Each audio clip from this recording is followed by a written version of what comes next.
Good evening and welcome. Earlier this afternoon, Union Health Minister Dr. Harshvardhan said that for last 7 days, 180 districts in the country have not seen a single new case of COVID-19. 18 districts have not recorded any cases in the last 14 days, while 54 districts have not witnessed any new cases in the last 21 days. This statement and the statistics released by the Government of India on Friday has shown a plateauing trend in 15 states and union territories, and we will have those graphics up on our screens as well. While 18 states are witnessing a spike, this evening we have with us Professor M. Vidyasagar, who is part of a committee that was constituted by the Department of Science and Technology to evolve a national supermodel for COVID-19. In fact, he is the one who has been projecting the graphs of the COVID-19 progression in the country. And also joining us this evening is Dr. Anshuman Kumar. He's the Director and Chief Cancer Surgeon at Dharamshila Hospital. Both these experts are going to take us through the graphs and also talk about the measures that we can take in the coming days. My first question would be to Professor M. Vidyasagar, I beg your pardon. Professor Vidyasagar, a couple of days back, you were on our channel as well, and we had discussed the projections. Yesterday, the Health Ministry released a set of graphs. Now, these graphs, we will put a special focus on Maharashtra, Uttar Pradesh and Delhi, because we know until the last 2 weeks, these were the places that were most affected by the COVID cases. Now, we're going to compare the real-time numbers and also the projections that were made by you. Now, if you go through the graphs that were released by the Health Ministry, by the Government of India on Friday, are the real-time projections in sync with what you projected earlier this week? There isn't very much of a deviation, as you see on Thursday. This is Mumbai graph. Okay, I thought you were going to show the All India graph. So, in terms of the Mumbai graph, there hasn't been a whole lot of departure. Mumbai continues to do somewhat better than we had anticipated. I thought you were going to ask about the All India graph, where this morning, yesterday's numbers came in, and they were lower than day before yesterday and the day before that. So we think that perhaps the peak might shift by a day or 2 or 3, something like that. But we still do believe that the total number of cases nationwide is reaching the plateau and will begin to show a decrease soon. The question that we do not yet know is, will it be a very flat peak so that it will stay at the peak for a few days? Or will it be a short peak so that it will show a decrease immediately? Current indications seem to be that it will be at a plateau for maybe a few days before beginning to show a decrease. So, Professor M. Vidyasagar, are you saying that the states that are witnessing a plateauing trend right now, would you say that these states would also witness a downward spiral in the coming days? Can you just say it again? I'm having a little trouble hearing you. Would I say what, sorry? Professor Vidyasagar, I was asking if the states like the state of Maharashtra, Uttar Pradesh, Delhi, which are now witnessing a plateau, which has sort of flattened the curve, do you think it will bend downwards? The curve will bend downwards? Are we expecting the cases to decrease in the coming days, or do you think there are chances of the curve going upwards as well? Oh, I see. Thank you. I apologize for not catching you the first time. We expect, of course, that once we see the plateau, it should be followed by a decrease, because most of the factors that will cause the cases to rise are pretty much being taken into account. The only factor that would cause the number of reported cases to rise would be if some of these states ramp up their testing, so that previously undetected patients now get detected and thereby show an apparent increase in the number of patients. I should just point out that in our model, we actually do try to estimate the number of these undetected patients. We don't show those graphs because it would be too complicated. Anyway, to cut a long answer short, yes, we expect that those states that are plateauing now actually show a decrease. So, Professor M. Vidyasagar, what I'm gathering from what you're saying is that we're expecting expecting the numbers to decrease further in the coming weeks. Dr. Anshuman Kumar, my next question would be to you. What do you think? Have these states done right to plateau the trend? Yeah, perfectly fine. When we look at the world epidemiology, we are just lagging 3 or 3.5 months behind United Kingdom. When we review the case, what occurred in December end and January 1st week of United Kingdom, normally the people of United Kingdom cross 120 days to reach that level. Now Maharashtra has reached almost close to 120 days. Delhi is reaching, followed by Uttar Pradesh. But eastern state of India may require 20-25 days further. But there are multiple confounding factors when we consider epidemiological and virus spread. Means massive migration of unexposed population to a new territory, vaccination drive, and maybe coming off a fast transaction like train and air travel. If it keep on increasing, or you start many gathering like happened in the past, like Shahi Snan or any mall, any theater, that may be a confounding factor. And then rather than decreasing the curve, they may give up. Therefore, still it's applicable. Follow your self-disciplinary behavior and follow the appropriate COVID-appropriate behavior. That's most important. Yes, certain curbs are definitely necessary to ensure that we maintain the trajectory.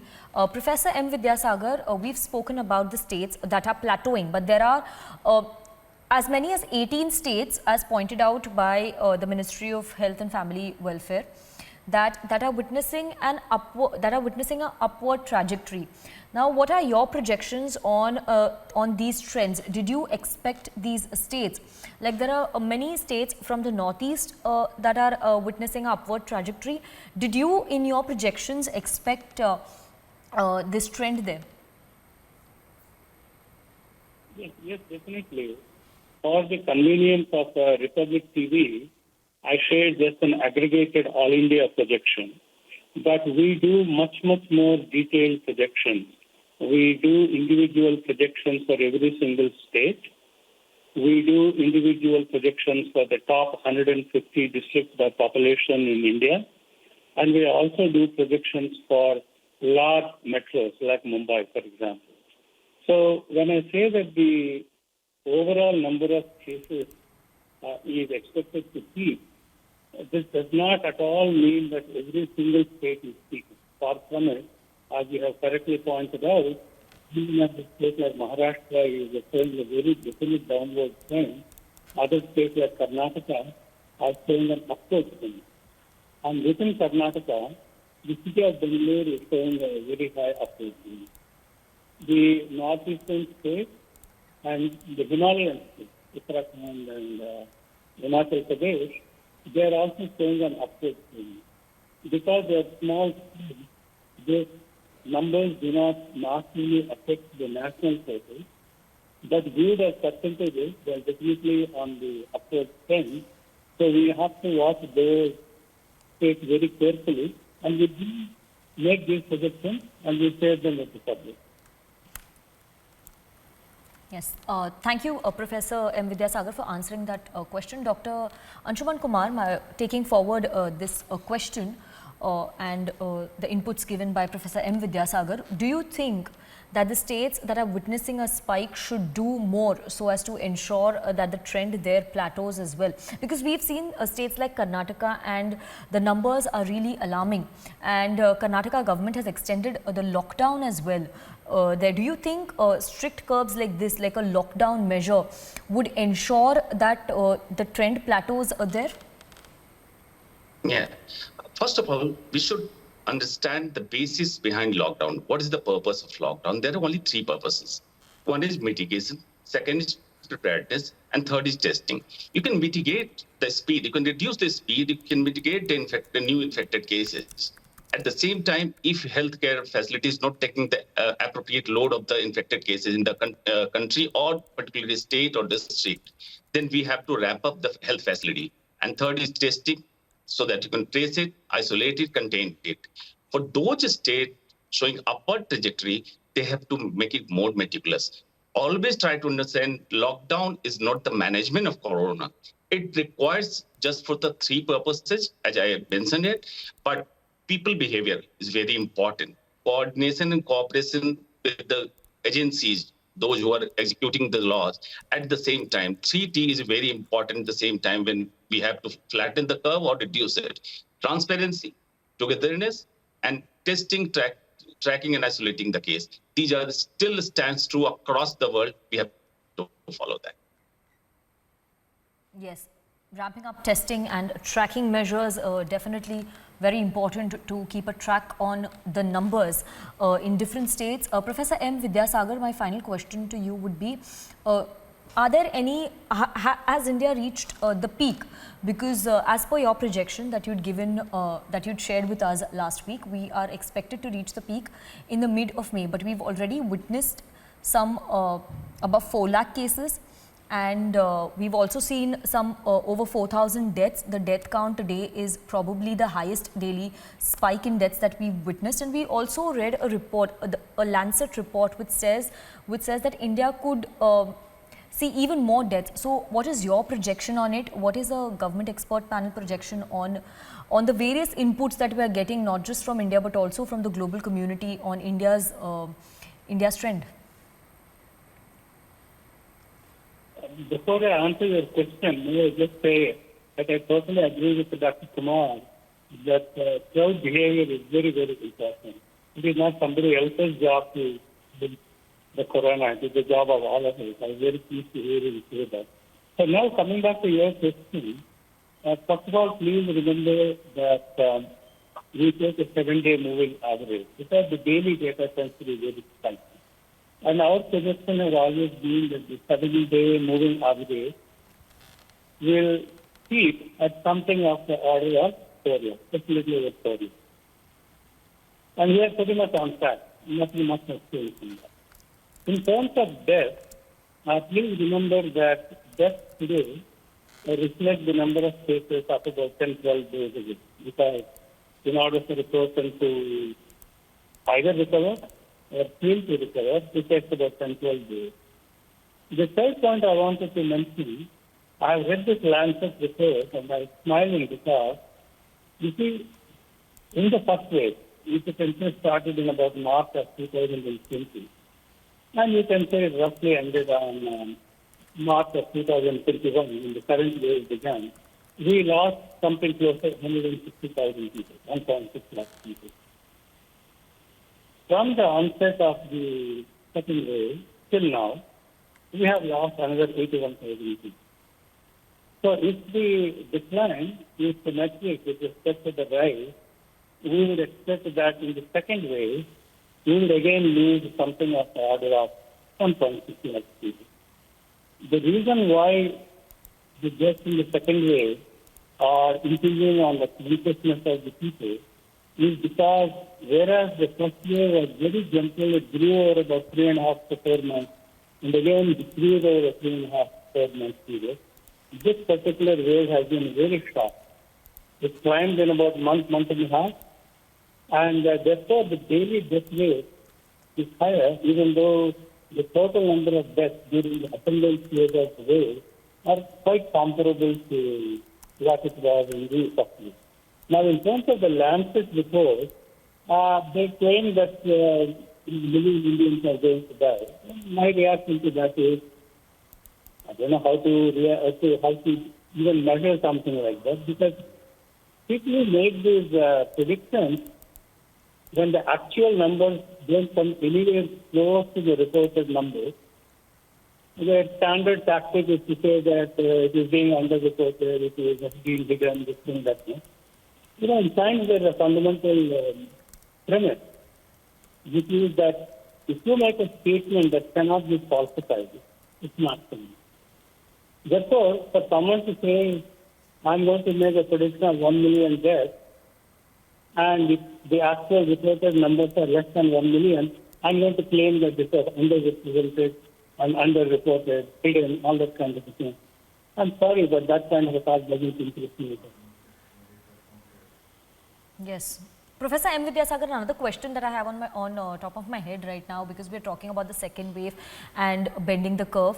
Are we expecting, do you have any projections for a possible third wave? Because government, the task force has also warned us about a third wave, but they are not sure about the time scale. But do you have any projections ready for a possible third wave in the country? So let's put it this way. For the last 15 months or so that COVID has been with us, it has kind of transformed itself from one-time disease to an endemic disease. What I mean by that is, it is a disease that is never going to fully die. So that means it will go down, it will go up, and go down. And part of the driving forces are the loss of immunity.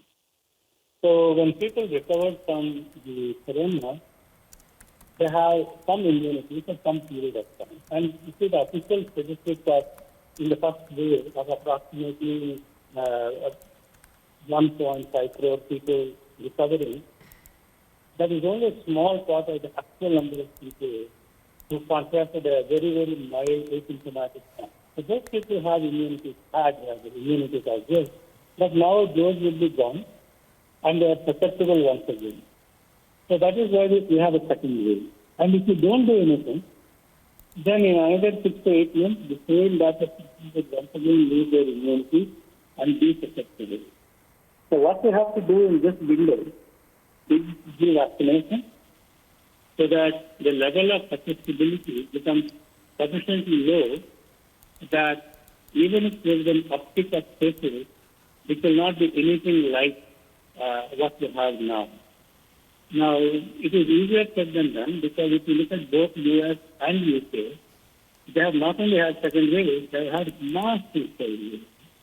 In the third wave of COVID, their daily case total was about 250,000 people. That's like 1 million people a day in India because US is a quarter of our population. In the UK, at the peak of their third wave, they had 65,000 people. And UK is 1/20 of our population. That's like India having 1.3 million cases per day.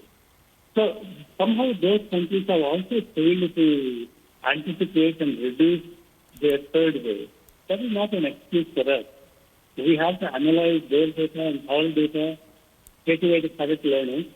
And what we should try to do, the phrase I like to use now is, we will have a third increase in the number of cases, but we must make sure that it is a third bump and not a third wave.